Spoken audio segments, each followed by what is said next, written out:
नमस्कार मुलांनो, मराठीच्या या व्हिडिओमध्ये आपल्या सगळ्यांचं पुन्हा एकदा स्वागत आहे. मुलांनो, आपण आपला पुढचा धडा 11वा धडा स्वामी विवेकानंदांची भारत यात्रा हा अभ्यासणार आहोत. हा धडा जो आहे तो सुनील चिंचोलकर यांनी लिहिलेला आहे.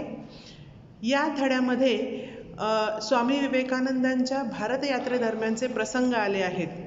त्यात स्वामी विवेकानंदांच्या वाचनाची गती, त्यांची आकलन शक्ती या विषयाचे वर्णन आले आहे. भारत यात्रेच्या समारोप प्रसंगी कन्याकुमारी येथील शिलाखंडावर स्वामी 3 दिवस ध्यानस्थ बसलेले होते.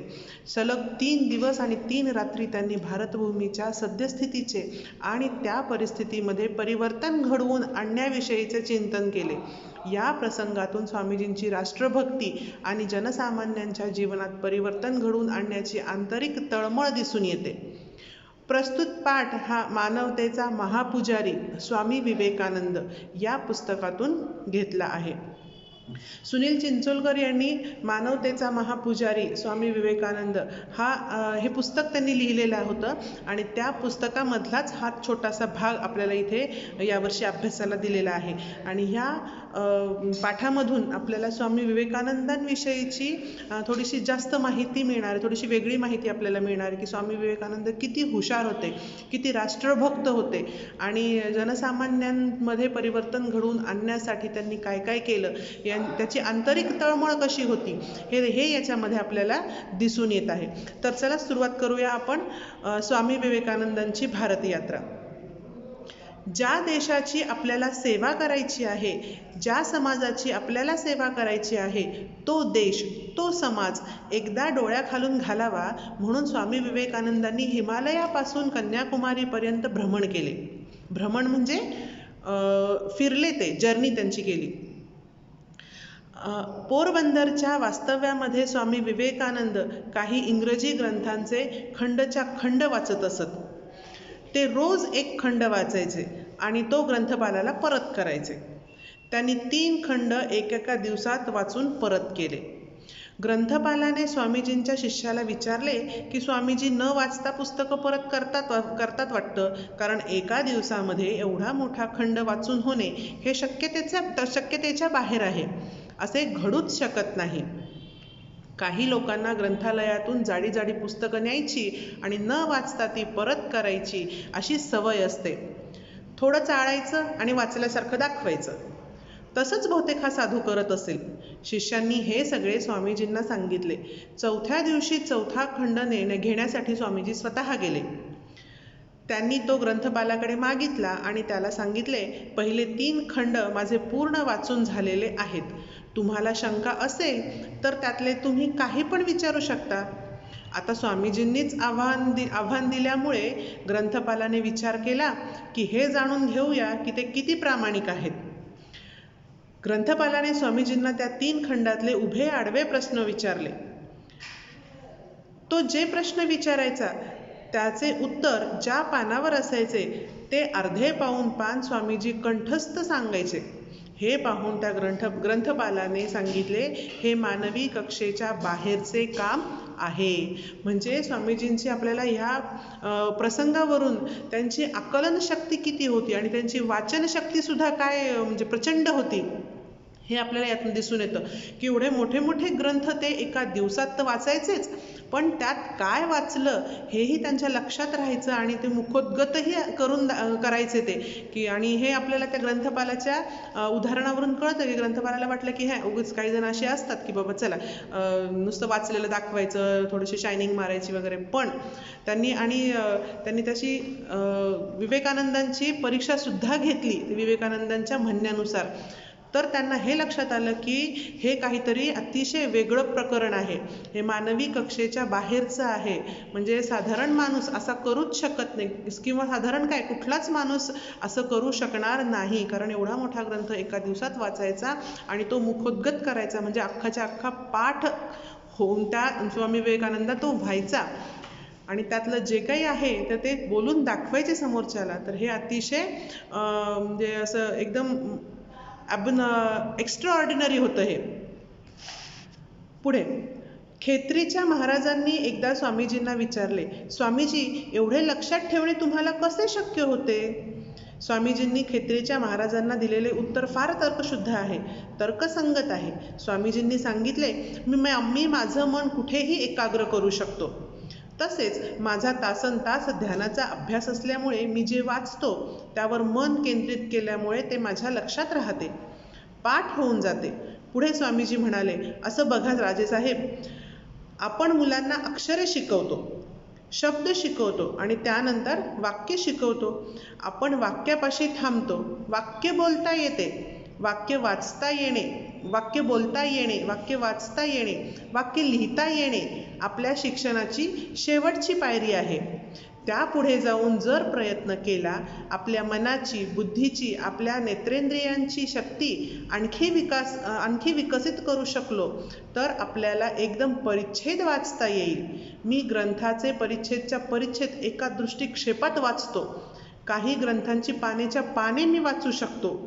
म्हणजे हे किती अजब आहे सगळं, की जेव्हा त्यांना खेत्रीच्या महाराजांनी विचारलं स्वामी विवेकानंद की हे तुम्हाला कसं शक्य आहे बाबा, तुम्ही एवढा मोठा ग्रंथ एका दिवसात कसा वाचू शकता किंवा ते तुमच्या लक्षात कसं राहतं, त्यावरती जे स्वामी विवेकानंदांनी जे उत्तर सांगितलं ते अगदी तर्कशुद्ध आणि तर्कसंगत आहे. म्हणजे त्याला काहीतरी बेस आहे, असं उगीच वेग त्यांनी उत्तर काहीतरी दिलेलं नाही आहे, सांगायचं म्हणून काहीतरी सांगितलेलं नाही आहे. त्यांनी काय सांगितलं ते खूप महत्त्वाचं आहे आणि ते आपल्या सगळ्यांच्या सुद्धा अतिशय कामाचं आहे. विशेष करून तुम्ही विद्यार्थी आहात, विद्यार्थी दशेत जर तुम्ही ह्या सगळ्या गोष्टींचा अभ्यास केलात, सराव केलात, तर तुम्हालाही अभ्यास सोपा वाटणं किंवा ते लक्षात राहणं हे अतिशय सहज होऊन जाईल तुम्हाला. तर स्वामी विवेकानंदांनी काय सांगितलं की त्यांना तासनतास ध्यान करायची सवय होती.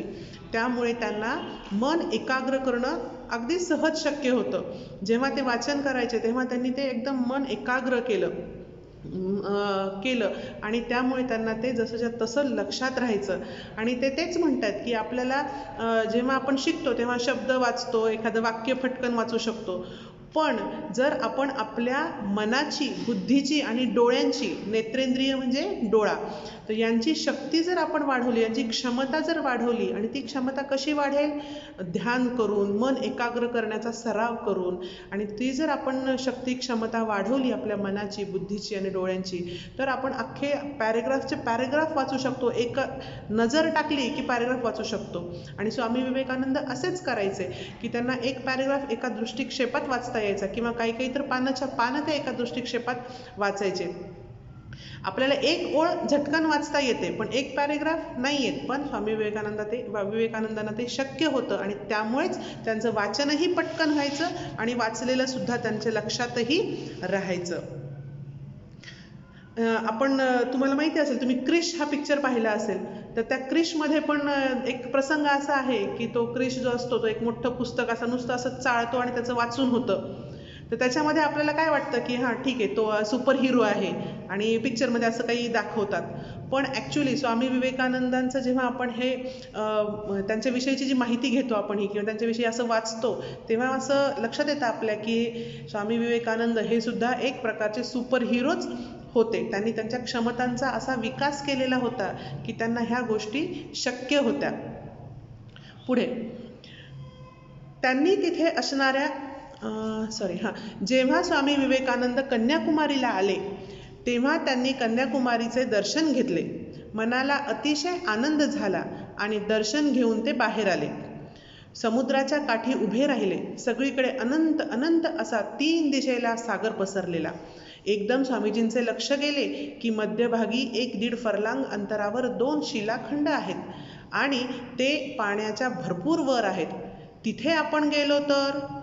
आणि जेव्हा स्वामी विवेकानंद भ्रमंती करत की हिमालयापासून ते कन्याकुमारीपर्यंत ते भ्रमण करायला निघालेच होते आणि असं भ्रमण करत करत करत ते जेव्हा शेवटी आले कन्याकुमारी, दक्षिण बाजूला आले, भारताच्या कन्याकुमारीपर्यंत आले, तेव्हा त्यांना दिसलं की समोर समुद्रामध्ये 2 शिलाखंड आहेत आणि तिथे जायची त्यांची इच्छा झाली. त्यांनी तिथे असणाऱ्या त्या नावाड्यांना विचारले, ते काय आहे? नावाडी म्हणाले, त्याला श्रीपाद शिला म्हणतात. स्वामी विवेकानंदांच्या मनात आले की आपली भारत यात्रा आता संपत आहे. आपण देशाच्या टोकापर्यंत आलेलो आहोत. आपण जिथे पण जिथे आपण उभे आहोत ते देशाचे टोक नाही, तो शिलाखंड हे देशाचं टोक आहे. त्या शिलाखंडावर आपण जावे, कन्याकुमारीच्या चरणी भारतयात्रा समर्पित करावी. या भावनेने स्वामी विवेकानंदांनी एका नावाड्याला सांगितले, बाबा रे, मला तू त्या शिलाखंडावर सोड. नावाड्याने सांगितले, तुम्हाला 5 पैसे मला द्यावे लागतील. स्वामीजी म्हणाले, माझ्याकडे पैसे काहीच नाहीत, मी निष्कांचन संन्यासी आहे. नावाडी म्हणाले, ते तुमचे तुम्ही बघा, आम्ही पैसे घेतल्याशिवाय तुम्हाला सोडणार नाही. स्वामी विवेकानंदांनी एकदम त्या सागरामध्ये उडी मारली. कल्पना करा, 1.5 फरलांग अंतर पोहत जायचे. त्यात स्वामीजींना आणखी एक धोका माहीत नव्हता. कन्याकुमारीच्या त्या समुद्रामध्ये शार्क मासे आहेत आणि या शार्क माशांचा जबडा इतका जबरदस्त असतो की त्यातले दात हे हत्तीच्या सुळ्यासारखे असतात. एखादा मनुष्य जर जबड्यांमध्ये सापडला तर ते त्याला काकडीसारखे तोडून तोडून खाऊन टाकतात. जेव्हा स्वामी विवेकानंदांनी समुद्रात उडी मारली तेव्हा ते नावाडी घाबरून गेले. लगेच त्या दोघा तिघांनी आपल्या नावा काढल्या आणि स्वामीजींचा पाठलाग सुरू केला. त्यांना वाटले, या माणसाला वाटेत काही संकट आले तर, दम संपला तर. स्वामीजी त्या खडकावर, शिलाखंडावर पोहोचले. त्या नावाड्यांच्या लक्षात आले की हा संन्यासी सामान्य मनुष्य नाही, हा कोणीतरी अद्वितीय शक्तिशाली मनुष्य आहे. म्हणजे ह्या दुसऱ्या उदाहरणावरूनही आपल्या हे लक्षात येतं की स्वामीजींनी फक्त मनावरती, बुद्धीवरती कंट्रोल केलेलं नव्हतं, त्याचीच क्षमता वाढवलेली नव्हती, तर त्यांची शारीरिक क्षमतासुद्धा उत्तम होती. हे आपल्याला ह्या प्रसंगावरून लक्षात येतं की जेव्हा त्यांना त्या शिलाखंडावर जायची इच्छा झाली तेव्हा त्यांनी नावाड्याला विनंती केली की मला तिकडे घेऊन जा, पण त्यांच्याकडे अजिबात पैसे नव्हते. ते निष्कांचन होते. निष्कांचन म्हणजे ज्याच्याकडे काहीही पैसा अडका नाही असा गरीब मनुष्य, असा निष्कांचन. स्वामीजी म्हणाले की मी निष्कांचन आहे, तर तुम्हाला तसंच घेऊन जा. पण नावाडी काही तयार झाले नाहीत. तर तेव्हा स्वामीजींनी झटकन त्या समुद्रात उडी मारली. विचार करा की असं कोण करेल? अनोळखी समुद्र आणि 1.5 फरलांग अंतर, म्हणजे खूप लांब झालं ते समुद्रातलं अंतर. आपल्याला इथून इथपर्यंत पोहायचं जरी म्हटलं तरी दमछाक होते आपली, पण 1.5 फरलांग अंतर पोहून जायचं म्हणजे काही साधं काम नव्हतं. पण स्वामीजी ते पोहून पार करून तिथे शिलाखंडावर पोहोचले सुद्धा.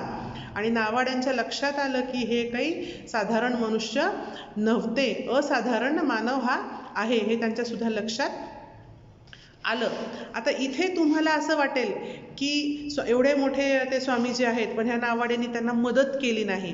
तर ह्याविषयी तुम्हाला असं वाटणं साहजिक आहे की हा नावाडी म्हणजे दुष्ट म्हणा किंवा म्हणजे सहकार्य न करणारा अशी व्यक्ती तुम्हाला वाटू शकते. पण इथे असा विचार करता येईल की हे नावाडी जे आहेत ते गरीब असतात. त्यांचं पोट हे ह्या नावेतून लोकांना इकडे तिकडे घेऊन जाऊन जे पैसे मिळतात त्यातूनच त्यांचा गुजारा होत असतो. पण जर प्रत्येकाला ते कोणी गरीब आहे, कुणाकडे पैसे नाहीत किंवा आणखी कुठल्या कारणाने जर फुकट घेऊन चालले तर त्यांचं पोट कसं भरायचं?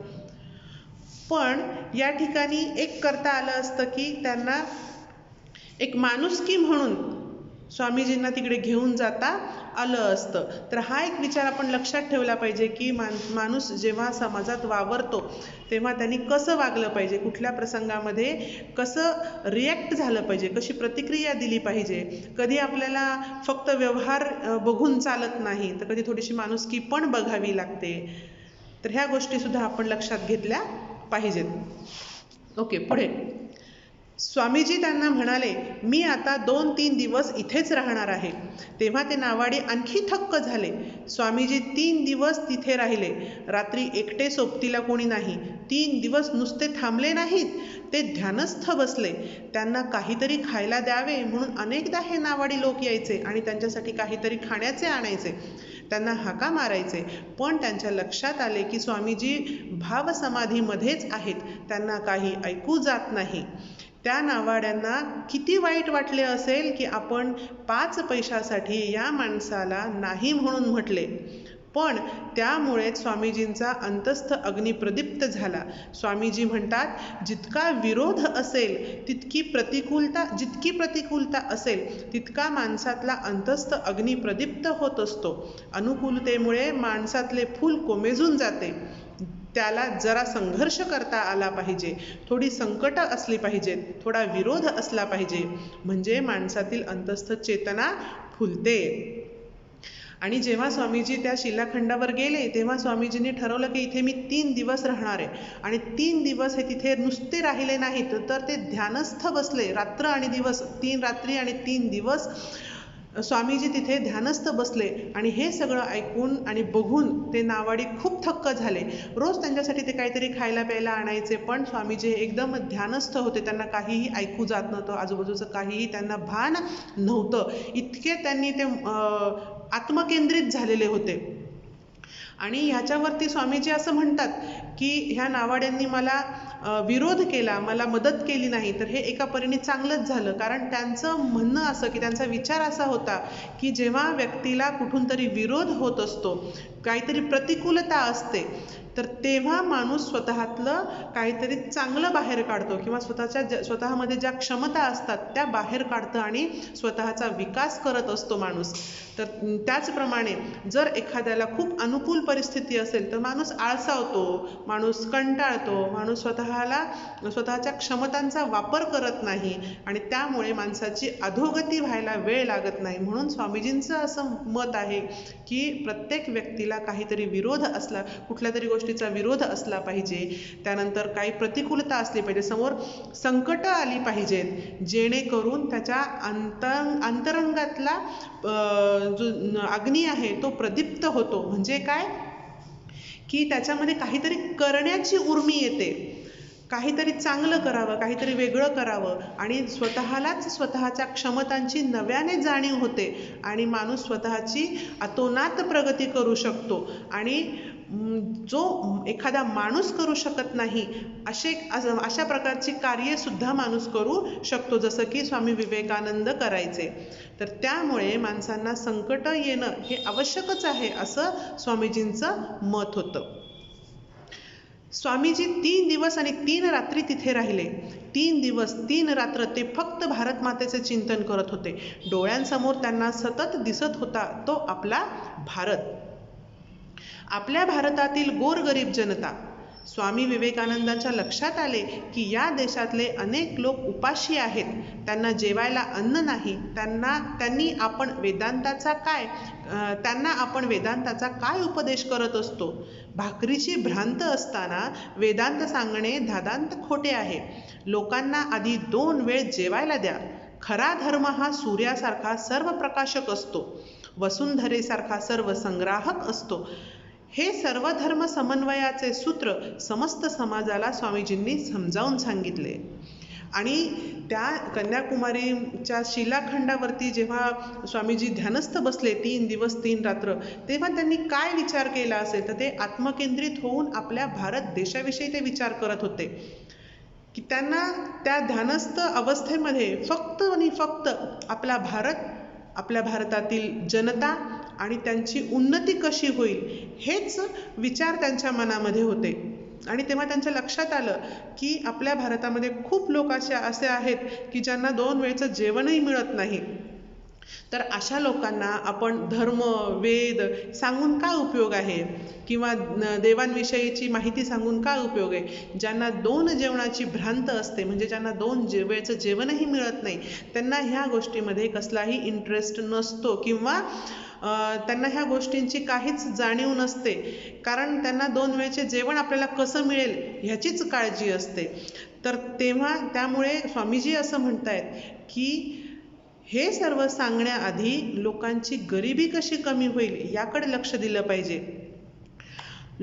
खरा धर्म हा आहे की तो सूर्यासारखा सर्व प्रकाशक असतो. म्हणजे जो खरा धर्म असतो की तो हिंदू मुस्लिम कुठलाही घ्या, शीख घ्या किंवा ख्रिश्चन घ्या, कुठलाही धर्म घ्या, तो सर्व प्रकाशक असतो असं त्यांचं म्हणणं.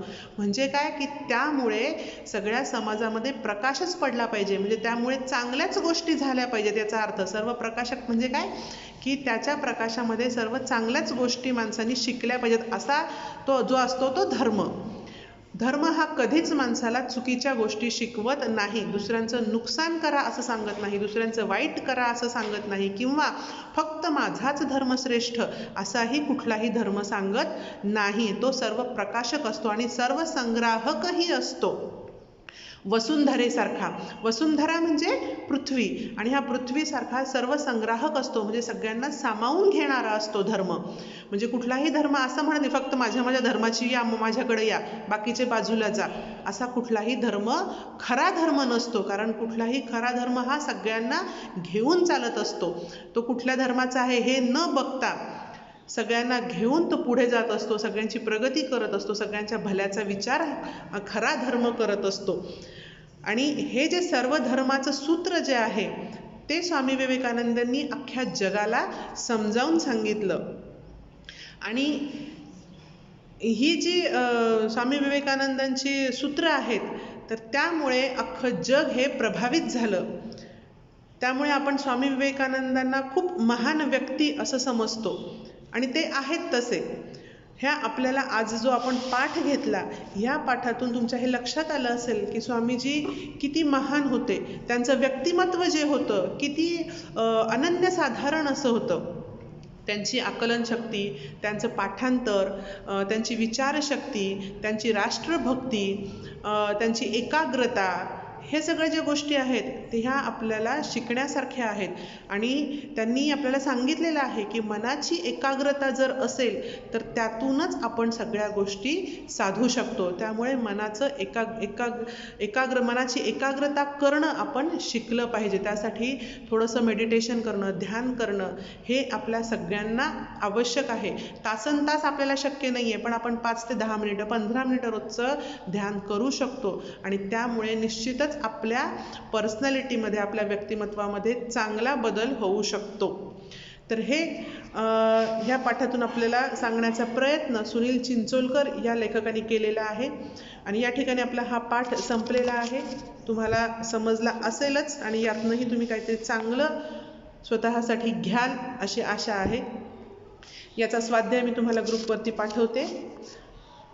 पुढच्या व्हिडिओमध्ये आपण पुढचा धडा घेऊन भेटूया. तोपर्यंत गुड बाय.